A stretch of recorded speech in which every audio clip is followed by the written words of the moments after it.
Now will you notice, verse 15, when money failed in the land of Egypt and in the land of Canaan, all the Egyptians came unto Joseph and said, Give us bread, for why should we die in thy presence? For the money faileth. And Joseph said, Give your cattle, and I'll give you for your cattle if money fail. And they brought their cattle.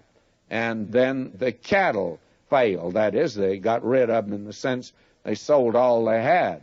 They came the second year and said unto him, We'll not hide it from my Lord, how that our money is spent, and the herds of cattle are gone, and they want to put themselves in slavery. He takes the land for Pharaoh.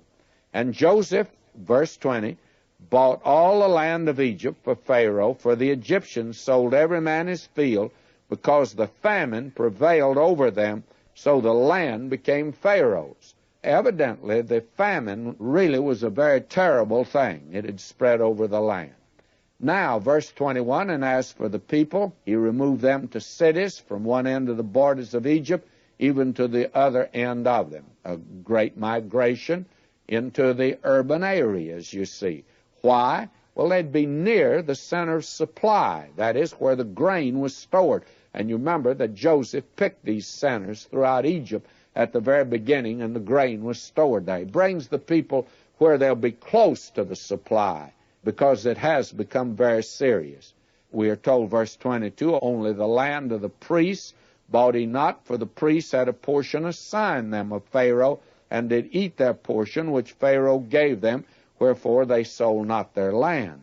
Then Joseph said unto the people, Behold, I have bought you this day in your land for Pharaoh. Lo, here is seed for you, and ye shall sow the land. It shall come to pass in the increase that ye shall give the fifth part unto Pharaoh, and 4 parts shall be your own, for seed of the field, and for your food, and for them of your households, and for food for your little ones. Now the famine is over. That is, Joseph knows it will be over in the next year. So he tells the people to sow their grain. And they said, Thou hast saved our lives. Let us find grace in thy sight, of my Lord, and we will be Pharaoh's servants. Verse 26, Joseph made it a law over the land of Egypt unto this day, that Pharaoh should have the 5th part, except the land of the priests only, which became not Pharaoh.